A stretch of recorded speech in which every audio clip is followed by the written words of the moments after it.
রাজধানীর সেগুনবাগিচায় সচিবালয়ে অগ্নিকাণ্ডের ঘটনায় স্থানীয় সরকার, পল্লী উন্নয়ন ও সমবায় মন্ত্রণালয়ের উপদেষ্টা আসিফ মাহমুদ সজীব ভূঁইয়া বলেছেন, সরকারকে ব্যর্থ করার এই ষড়যন্ত্রে যে বা যারাই জড়িত থাকবে তাদের বিন্দু পরিমাণ ছাড় দেওয়া হবে না।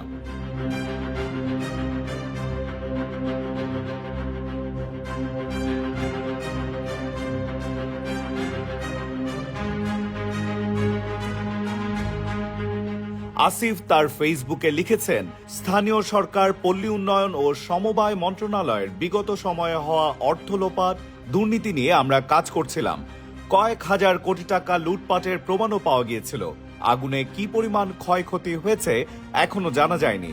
আমাদেরকে ব্যর্থ করার এই ষড়যন্ত্রে যে বা যারাই জড়িত থাকবে তাদের বিন্দু পরিমাণ ছাড় দেওয়া হবে না। এই মুহূর্তে আছি নীলফামারীতে, যত দ্রুত সম্ভব ঢাকা ব্যাক করছি।